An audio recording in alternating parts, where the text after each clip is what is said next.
Thank you for listening to SPN, the Savage Podcasting Network.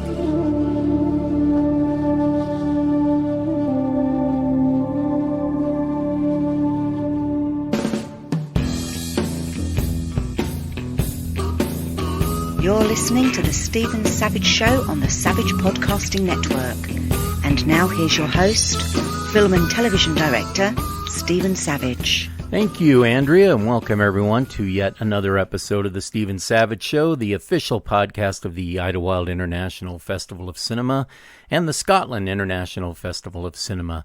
We're coming to you, as always, from Lunatopia Studios at Chateau Esteban in the beautiful town of Idlewild, California, just a 2-hour drive from Los Angeles, but a world away at over 5,000 feet high atop Mount San Jacinto and overlooking the Great Coachella Valley.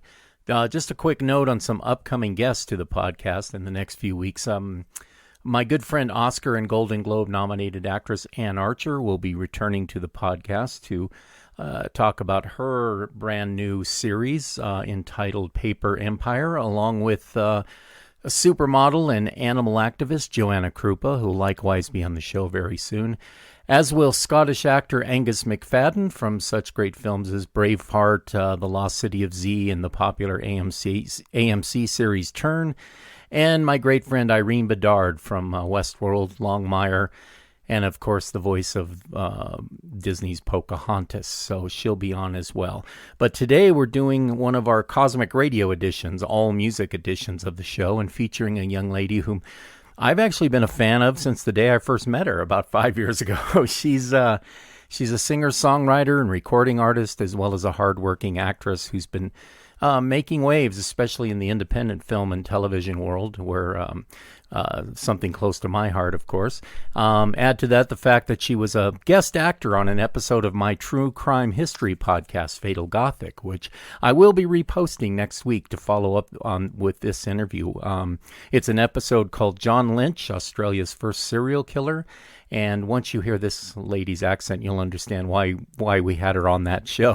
The main reason I've asked her here today, though, is to talk about her musical work and her acting as well, but including a brand new music video that just dropped for her song One to Blame. So without further ado, allow me to welcome into the podcast, calling in from her home in Los Angeles, my favorite Australian singer and actress, Ms. Emily Coupe. Emily, how are you? I'm going well. How you doing, Stephen? I'm good. It's been a while. I was trying to think of when we first met. I'm not exactly sure how we were introduced, but I do remember our first face-to-face meeting, which was in Studio City, just over Laurel Canyon from Hollywood, for those who don't know the area, at the world-famous Aroma Cafe. I was there to meet with some producers regarding a film project that was going on, and I asked you to come and meet me before that meeting. And I remember after you and I had been talking only a few minutes, I wished that I could spend more time with you and not do that other meeting. But I think that's the effect you have on everyone you meet. You're just an amazingly sweet and interesting energy, and that's how I remember our first meeting. You may remember it completely different. I don't know. You know, it's funny. I remember I was super tired that day, and I was like, oh my God, I hope I didn't make a bad impression. That's actually what I was thinking. It's so funny how, like, we all see things in a different way, but it's funny. Yeah, it's funny, but I'm sure you feel the same way. Like, in this business, we have early meetings or you have things going on. We're always in a different state of either, like, sleep deprivation or, you know, like, just in the middle of stuff. But yeah, that was a really fun meeting, and I don't know if I've seen you since in person because of the pandemic. I mean, that's kind of out of the picture, but yeah. Yeah, I just remember that I don't even remember what the project was. They were German producers who had called a meeting, and I thought, well, I'm going to be there early to grab some lunch, so I decided to ask you if you wanted to come over. And yeah, I remember just my little get-together with you was more interesting than the meeting ever was. That project never came off the ground. So I like to start off by asking my guests to give a bit of background on themselves for my audience, things like, you know, where you grew up, your family background, your education, and exactly when that bug hit you, then you decided to move to the States from Australia and begin your career as a singer and actor. So fill us in, if you would, on Emily Coupe's journey from childhood to where you are now. All right. Whew, this could be a long answer. No pressure. Oh my God. Well, I guess like in a nutshell, first started getting into music super young. Like my dad got me into, I think violin lessons, and I was like 5. And then he was like, okay, can I sing? And I remember like, he's like, oh yeah, you have a strong voice, and put me into singing lessons. And then, did that. I remember I went to school called like National Music School and did all these performances and stuff. Mm-hmm. And then, picked up guitar like through my teenage years, started songwriting. And then in terms of acting, got into that in primary school, which was like 12 years old. Because I remember we had like an improv class, which was like improvisation and all that stuff. And I was super shy. And so I just remember that was one of the first times I felt alive, because you kind of were somebody else and you could make people laugh and you could be an idiot. And I just got really hooked. And pretty much since then have been in acting classes of, varying levels, varying degrees. I didn't know what I was doing in the beginning. Most of it was I just wanted to face my fears, because I found acting really scary. Like, being in front of people. Yeah, it's hard being in front of people, connecting. Like, I just remember getting up and having like stage fright. So that, like, just trying to get over that as much as possible. And it's funny, I feel like the trick to that is, instead of focusing on yourself, you need to focus on the other person, right, and affecting them and listening. And as soon as you listen, and it's not about you, it's just all your nerves go away, because it's like you're just being a human. Right. Which takes time to learn. But did, music and acting through high school, dabbling. I remember I came to LA when I was 16, which was pretty young, because I won this competition called the Hollywood Immersive Competition with run by a woman called Lily Dawson, where we came to LA with I think it was 10 kids maybe who were teenagers, stayed in this mansion, this Hollywood mansion, and it was meant to be like a taste of LA. Right. And it was, even though, not much came out of it in terms of LA, it really just planted that seed of, oh my God, this is my home. Like, this is like a dreamland. This is magical. And I went back to Australia, got an agent through her, which was really helpful, and started auditioning frequently for Australia, which is like once a month. Like, there's like no auditions in Australia. It's crazy. But booked a handful of things, which was cool.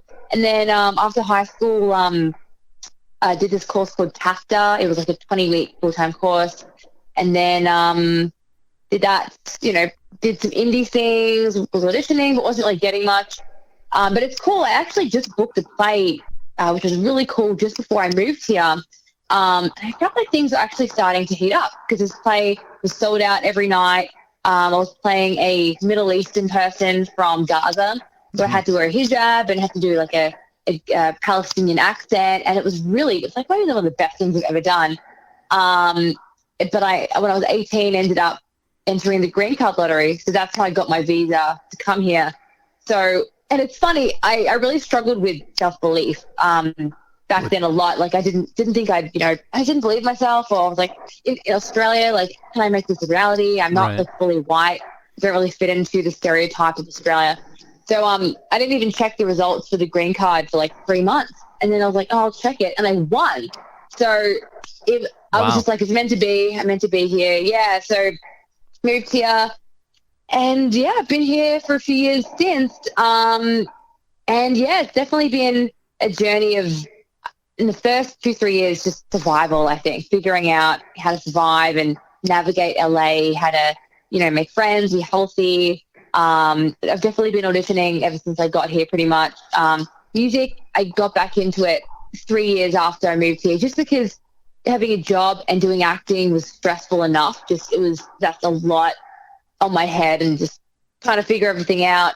And then got back into music, and yeah, I really feel like I've gotten to a good place where it's almost like starting a new business. Like, I've started 2 businesses, and they're now kind of up and running, and they're ticking along, and I feel confident, and they keep growing. So now I can focus, give both equal attention. And I really do feel like when I'm busy with acting, music's quiet, or they kind of bounce back and forth. Although right now they're kind of both busy, So I'm kind of like kind of navigate keeping my day job time wise, because I have to pay for things, especially if some things are unpaid. Like I'm doing this actually doing a play coming up, which I was just running lines for today. But it's with theater, it doesn't really pay that much usually, but it's like, oh my god, like I would pay to do this. Like this is such a cool character and a cool play. Mm-hmm. But so it's all about just navigating all those different things. Well, as far as the yeah. playing out goes, I mean, you're playing a lot of clubs and venues. I'm watching your, all your social media. Do you have someone booking you, like management, or have you been booking yourself mostly? I think that artists should drive themselves to play out, musical artists, play out as much as possible. Even, like you said, if the pay isn't great, it's still, there's nothing like that stage work to hone your craft, But you seem to be everywhere these days, so whatever you're doing, you seem to be doing it right. Oh, thank you. I mean, I just made the decision that I really want to like wean off my day job. Like I do bartending and serving, which is great. It pays great money. It's very flexible like that. My jobs are amazing. And then, hopefully just do music and acting. So I've really been leaning more on just pretty much saying yes to every gig that comes my way, especially paid gigs. Yeah. So I've been working with this one booking agent who books a lot of restaurants, a lot of hotels. So I've got a lot of those gigs coming up. Like if you go to my website, on the music website, I put all the gigs there.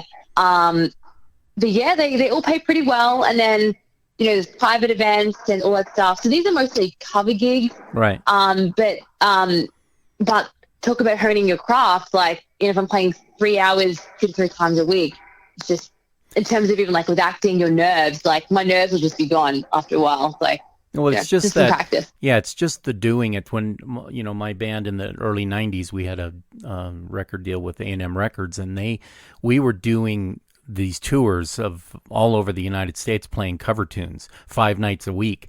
But by the time that the studio pulled us off the road and put us in the studio to record, we had it down. I mean, it was no problem for us to jump to from those biker bars in New Mexico or wherever to jumping onto a stage in LA and then warming up some big acts. So I'm a big believer in musical artists just playing wherever you can, and you throw your originals in where you can, but mostly you're playing other people's songs. But there's nothing wrong with that, It's good stuff. But I like the fact that you're out there just hitting the streets and hustling with the music. It's just so your new single and music video for the song "One to Blame." Let's talk about that project, both how the song came about and how the video project unfolded. It looks amazing, by the way. The song is awesome, and the directing and camera work is flawless. So who did direct it, by the way? Well, first of all, thank you. I appreciate it. So yeah, the video and the song came together in a unique way. So I should say, like, I wrote this song with my friend Johan through the pandemic. Like, we would set up a songwriting session every week, and that was just one of the songs.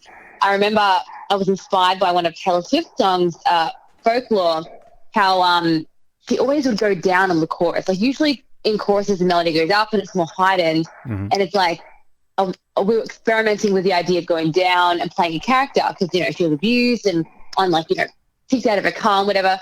And it was just what it was. And so went into the vault, moved on.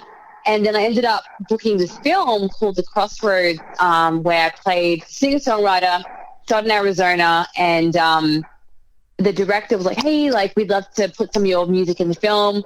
And also, do you have any tracks which would work for the soundtrack and whatever? So I ended up singing some original stuff in the film, but I sent him this song, which was still being recorded to him. And he was like, oh, this, like the lyrics match up perfectly with the start of the movie, which just kicked out of a car. So it was just like synergy, like, oh my God, like it all matched perfect. So so while the film was being shot, edited, me and Johan, because he's a producer too, we're finishing up the track. And then we, at the start of the track, in the film, there's like an extra extended part where there's just drums kind of repeated so the trailer can come in. Right. But the singles, it doesn't have that. So we have like 2 versions. And so yeah, and then so when the film does come out, it'll be at the start. But for the music video, I asked the director if I could use some of the footage for the film. Because I was like, you know how back in the day they would mix like the song, if it was part of the film, in with the film footage with like performance stuff. Right. Yeah. You know how they would kind of do that? And it almost became like an ad for the film. Right.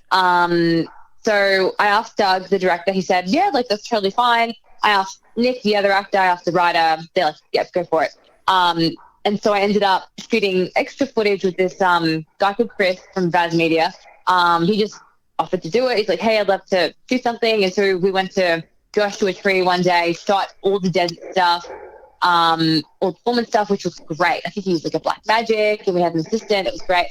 So, and then, so I had, you know, all these chunks of footage. It was a lot. Like I had the whole film plus a lot of takes from this desert thing. And then Vaz, Chris, he hurt himself and he couldn't continue. He was going to finish the video. Right. But then what happened was I went to my friend David, who's really a talented editor.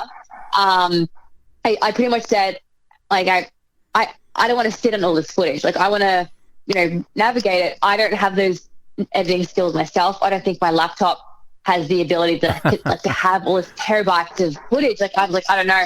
So I was like, David, can you please cut this together to make it into something? And I think he did such a good job because I gave him so much footage, the whole movie, and many takes of all the desert stuff, and I really did not pay him enough for what he did. Like for the hours he put in editing, like it was really like mates race. But so yeah, and then it came out with this, and I'm just so happy with it. But yeah, you ought to be really so proud. happy. It's really a good video, and it's a great song. So well, let's play the tune now. So our listeners who maybe aren't quite aware of all your music yet, they can get a first taste of what you do. So if that sounds good to you, let's do One to Blame. Sure.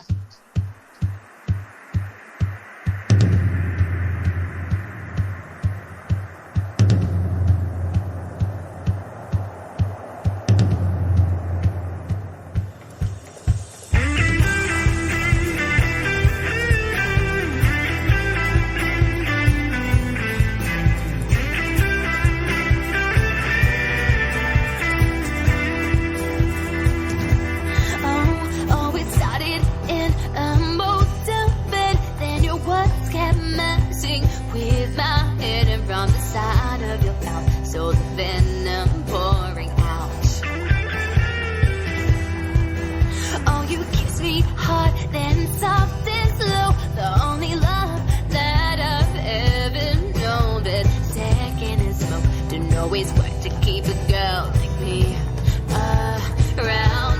So say my name, I'm always the one to blame when you leave me stranded on the side of the street, pushing shots full of tongue. Where you going when you kick me out without knowing me? Oh, you pulled me in and grabbed my hair. In your eyes I see the kiss of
Such a great tune. Your songwriting process. Do you have a certain way or place or environment that you have to be in to write? Like I can't write a screenplay on a laptop at Starbucks. I need to have things a certain way for my process, and the energy has to be a certain group of things coming together. But how does the songwriting process work in your world? Yeah, I'd say it depends if it's solo or with somebody. Mm-hmm. Solo, these days, it's like, because I'm so busy, I have to be inspired. So, like, I was recently driving and I was like in this dating situation. And I'm like a part-time lover. Like, I can't give you myself full time. I'm so busy. So I ended up in the car writing these lyrics, melody idea, and now the song's being recorded. And so, like, stuff like that. Solo really helps. Or if I'm very disciplined and I'm like, I'm going to write a song right now, I have no idea, and I'll just play around with my guitar. I could come up with something. So there's that. But I always want to have my laptop open, like Google Drive, and type lyrics, melody. Usually it's riffs and melody first before lyrics. Mm-hmm. And with co-writes, I've done a lot of Zoom co-writes. Like me and Johan wrote One to Blame over Zoom, actually. So we weren't even in person, which is crazy. Right.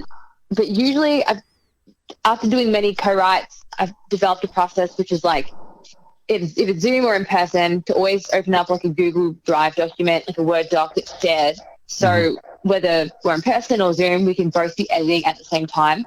Because with me, I like to be able to type and to see the lyrics and to like copy and paste. And like if I'm just, kind of blurting out lyrics while I'm, with no record, I'm kind of scared I'm going to lose an idea. So I want to like either press like, record on my voice memos or be typing it down. And then, usually the process with somebody else is like, talk about our lives, what's going on. Then we kind of pick a topic and then we're like, okay, like one of us starts to play like a riff and then one of us top lines. And then from there we kind of develop the lyrics. But yeah, that's just kind of the system I've developed that's the most efficient, because you could, talk for hours and, come up with a melody. I just found that's like, you can write a song in like 1 to 2 hours that way, which is really quick. Yeah, but inspiration is what it's all about. I mean, you've had a lot of life experience for someone your age. You've done a lot of stuff, a lot of traveling and, going from one country to another one. That's I think it was Tori Amos one time said that if you've never been to a laundromat, you shouldn't be writing songs. And I knew what she meant. It's like if you don't have those kind of world experiences, songwriting is just sterile. The process of writing a song, it seems to me like it just again goes back to inspirations. It was a friend of mine, Martha Davis, the lead singer of the band the Motels. I was asking her something about songwriting, and she said, it's like she can go through these blocks where nothing's happening, and then one day the songwriting fairy shows up at the door with a six-pack and says, let's get to work. And it's almost like just that simple, Writing songs is, it's a special thing, that's for sure. And your songs are just so well thought out, and lyrically you just have sort of a unique perspective on life, aside from what the normal sort of, young girl singer talking about boys. You just have a lot to offer, I think, as far as a lyricist goes. Thank you. Let's talk about your album, Revolution, which I've listened to quite a few of. That point in your, it seems like you were coming together as a songwriter just before that, and then all of a sudden you kind of blasted out into this really good album, and it came out, I think, you tell me if I'm wrong, but I think it came out just pre-COVID, so it's like right now hitting a brand new audience, and you've released a bunch of cool singles from that album and standalone singles as well. Do you like working on full albums? Is that something you'll do a lot more of in the future, or do you prefer just releasing periodic singles instead? Both are nowadays a legitimate way to release music. Some people just don't do full albums; they just do singles and put them out. What do you prefer? Yeah, I think releasing an album's cool. I think depending on where you're at in your career, like if you see all the major artists, like Camila Cabello, Taylor Swift, Ed Sheeran, they're all putting out albums like the weekend because they're already established. So they have an audience that is going to like listen to every track over and over and like just press play and go through. I think for new artists these days, it's definitely more like consistent attention. So like I've heard, you know, algorithm things like, you know, release a song every 3 to 4 weeks so that, you know, there's more content, you know, the algorithms boosted, all that stuff. And it's also more affordable because you could spend like 10,000 on an album, or you could spend, you know, 10,000 over 2 to 3 years or less than that. And somehow, you know, but still be having consistent content instead of releasing 10 songs in 1 year. People listen to it, you know, over 2 weeks and then you have to wait 3 more years. So, I'm more following now the single aspect. So right now, it's funny, I haven't released anything for a while, but I'm literally in the process of recording like 20 singles, like various stages of production. Like I've been spending a lot of time in the studio, some songwriting, but mostly just recording stuff. But no, there's quite a few songs I'm really excited that are about to come out. And so I was talking to my friend this morning, like, should I, you know, come up with a plan of what single to release next? But it's like, I'm just going to see what singles we've done first, and I'm just going to put it out because I just want to have more content.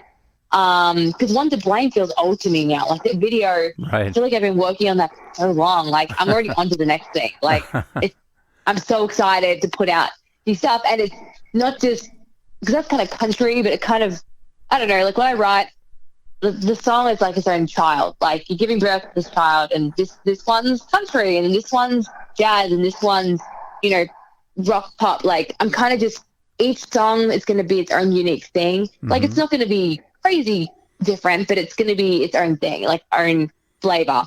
So I'm excited to do some more, especially like pop. Like I am going to do some super pop stuff, some indie kind of folk stuff with cellos. So yeah, I'm excited to show it all, what I've been working on. Awesome. So speaking of the album Revolution, here's the title track from that album. It's one of my favorite songs that you've ever done. I really like this song. It's actually on rotation in my phone a lot. So we're going to play the song right now, Revolution by Emily Coupe.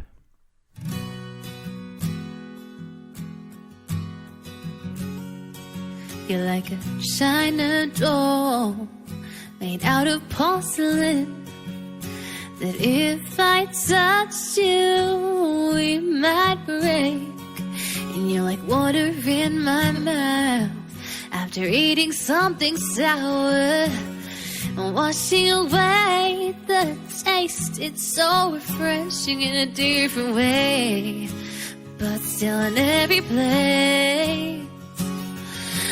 Try to shake the view of mixing red and blue. Revolution, we're a revolution. We're like fire and ice, sugar and spice. A revolution, we're a revolution. We're like laying in the sun and welcoming the burn. Drying off a cold embrace, 'cause it's worth the wait.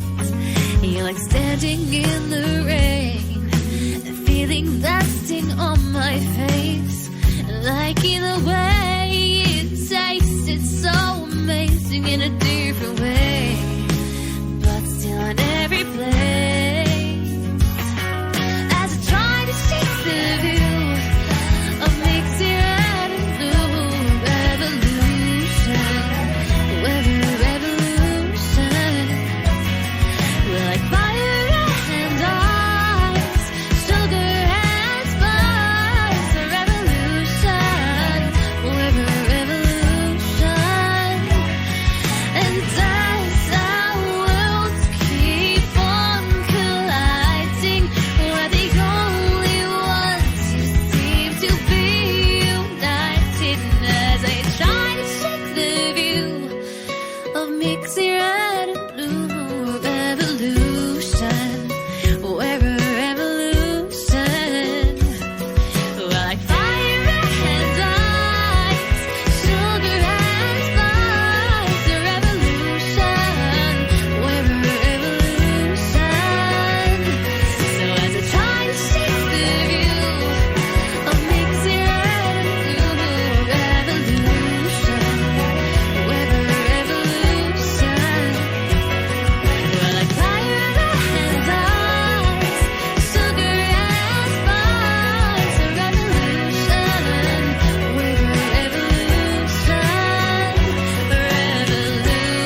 I love the imagery that's conjured up when I listen to that song. You play guitar, something I wanted to hit on. You play guitar on stage as well, and you own this sweet Gibson acoustic that I drool over every time I see pictures of it in your hands. What's the backstory on that guitar? Tell us about that. Well, I mean, I've had it, I think, for over 10 years. Yeah, I was just getting into guitar. And is my it a parents were Hummingbird like, acoustic? Is it what's the model? What Gibson model is it? yes, it's a Hummingbird, That's yeah. what I thought, yeah. It's beautiful, and it seems to fit your personality. Yeah, it's all over the place. No, I'm joking. I just, No, but guitar players are all the same. They just look at guitars and go, man, I wish I had my hands on that thing. I noticed you picked up a Telecaster not long ago, too, and I went, wow, she picks guitars that fit, not just great guitars, but they fit her personality. You seem like a Tele player. I don't know why that is, but... back in the 90s, I was saying I played the Hollywood music scene a lot with my band and the Whiskey, the Troubadour, all those clubs. But how is the music scene in Los Angeles now that you're playing a lot of clubs? What do you like most, and what venues are your favorites? oh, I mean, so yeah, I mean, there's the cover stuff and there's the clubs. The clubs are very much like how many people you can bring, that's for sure. I think it's always been that way, but you could be, really good, but if you bring nobody, they might still bring you back, but they're going to be more excited if you're not as good and you bring like 50 people. So it's definitely a bit of that. There is some pay to play. Like I think the Whiskey, you have to pretty much pay them $400 or something. Right. Or like you have to buy tickets and then you have to pretty much sell them and then get that money to give back to them. Right. But my favorite places are probably the Mint is up there. I've played there a few times. The Hotel Cafe is fun. I've played there a few times. They're honestly the two that come to mind that I really like. Yeah, I've had really good experiences there. They're cool. They're cozy. They have, character. They support artists, and they've had some big artists there too, but most are indie artists. Right. And it fits my style because it's like the Whiskey. I feel like it's more rock and roll. That's not really definitely. mine. It definitely is. Yeah. That's not my feeling. Yeah. It's funny you were talking about pay to play because that's been going on since forever, since I was a teenager. And pay to play was not after you develop a following. It worked great for us. We actually made money off of gigs. You'd buy the tickets out, and then we always had friends or girlfriends who would go out and just sell the tickets for us, and you develop a fan base, and we're actually making like $2 off the ticket over and above what we paid for them. So it wasn't, it worked out pretty well, but I can see how people starting off would find that rather daunting. So playing in the smaller clubs like you're talking about, that just seems like if you can get 15 or 20 people to come out and listen to you, then it's not so bad. But if you're playing like the Troubadour or the Whiskey and you can't bring in 80 people, you look pretty bad. So I understand. Acting, your other great passion. What projects are you currently doing, and what are some of your favorite films that you've done yourself in your career? I love how you take on so many roles in, like I said, independent films, and a lot of people don't know what that means. I own 2 film festivals, and they're all independent films. We don't have studio films at our festival. Our audience and our base is independent film, and somebody with, having you in a film, someone of your abilities, really lends credibility to, say, a lower budget film when an actor of your caliber comes on board. And, so many people, it used to be where people were just casting their uncles and their neighbors, and it was like, oh my God. And now independent films really stepped up over the last 8 to 10 years as far as the acting goes.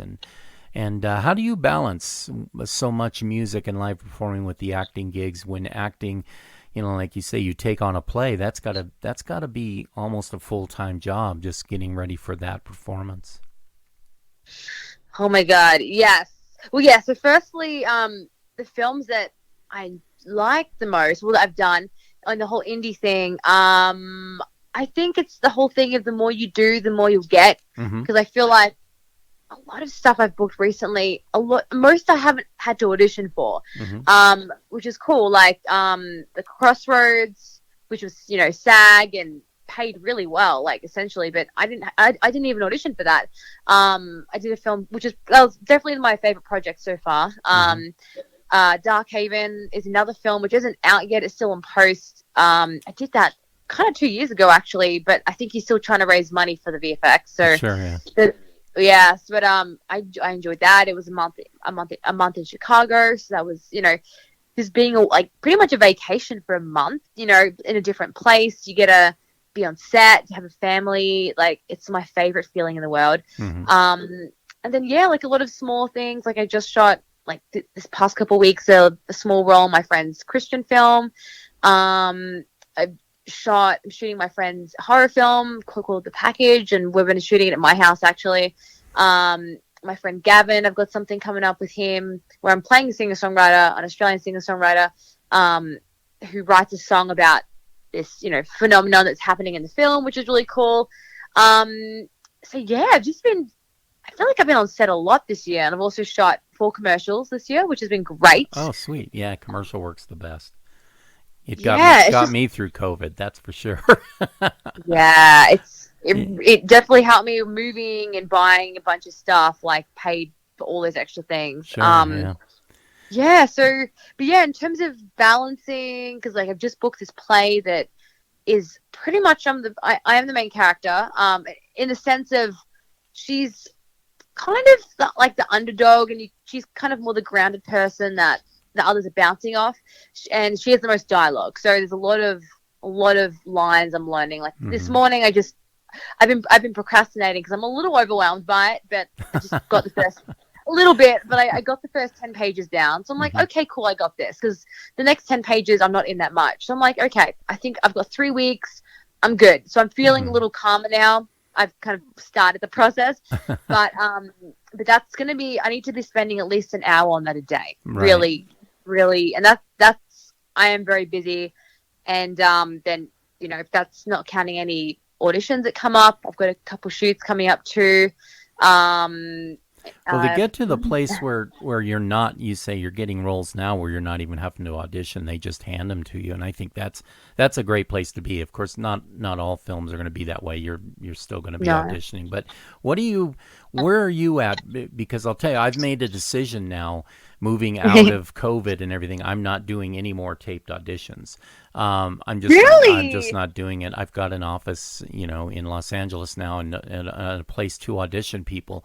And so I'm going back to live auditions because I've found I can't get a read on people, and you get 30, 40 taped auditions, and then they all start just running together because you don't really get to feel the person's personality when they walk in the door, and you don't get to see them. I actually like the process of live auditions. I don't like cattle calls. I don't want to be involved when there's a smaller supporting role, and I'd rather just the casting directors take that on. But where are you at with did you get pretty good with the taped auditions, and are you one of those people who might prefer to actually go in and do a live audition? I've gotten pretty good at them. I do have a coach. I pretty much just see for everything. It's just, because if you have 5 auditions a week, or, it's just to get friends to be available, and you feel bad and you have to be really prepared. And, the audio might not be very good. It becomes stressful for me. So I've got my coach where sometimes I've seen him at like 1 a.m, or I've seen him at 7 a.m. one time. And he's always, so he's always there for me. He gives me, really good rates. So I'm just always there. Self-tape is convenient because you can be a little less prepared, and you can do multiple takes, and it's just easier. You can do it if you have a full-time job, you can do it at night, you can do it in the morning. But yeah, I mean, in person's definitely better because it really gets your chops up to scratch, because you have to be like a 1 or 2 taker. You have to be pretty much ready to be on set with that audition, or have the sides, whatever. For me, I was always a little nervous because of my accent, because I have to walk in with an American accent, which is, I think pretty good, but it's always in the back of my mind that I have to I have to convince them I am American. So there's that. I think if I had an American accent, of course I wouldn't even care about that, but that always makes me nervous. But I mean, I think these days I'd be fine just, walking in with an American accent, being American. Like I think I can get away with it now. Right. Yeah. I mean, I think it'd be fun in person. I mean, it's just always better, isn't it? To me, it's just like people get complacent. Yeah, well, it's just, I don't mind doing it's easy to sit at home and, set up your own little background and do a taped audition. It's easy. I don't necessarily want it to be easy for an actor. I want them to come in and have a respect for what's going on and the importance of what they're doing there, And I think that brings out the best actors are going to shine in a situation like that.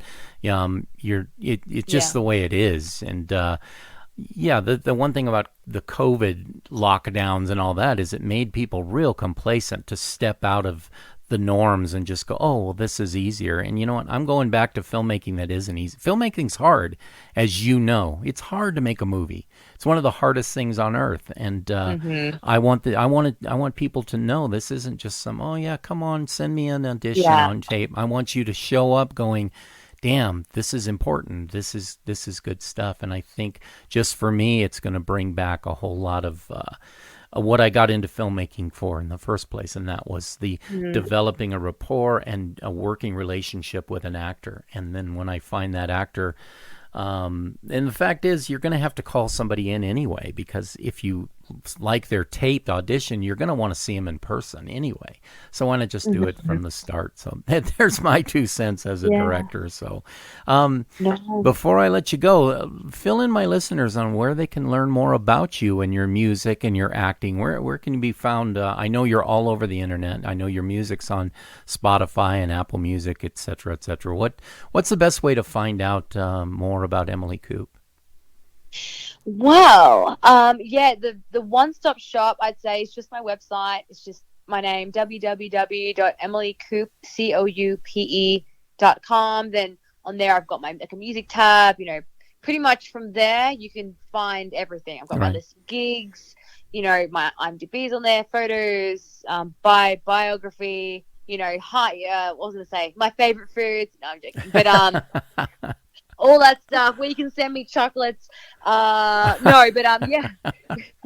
Everything. Instagram links, blah, blah, blah, blah, blah. But all on my website. So. Yeah, it's good. So give us the website one more time. Okay. www.emilycoupe.com. I just thought that was cute because nobody says www anymore. And I thought that was funny. I know. You're making sure. All right. Well, yes. This has been fun. That's going to wrap it up for us today on the Stephen Savage Show. I want to take time to say thank you to all of you who've been talking up the show. Our downloads are now pushing near over 15,000 regular listeners on Spotify, Apple Podcasts, Amazon, etc. And it's growing every day. And we here at the Stephen Savage Show appreciate our longtime listeners as well as our new listeners. So for Emily Coupe and myself, I want to say thanks for listening in, and we will see you next time. Thanks, Emily. Thank you so much for having me. It's been awesome. Thanks for listening, everybody. So we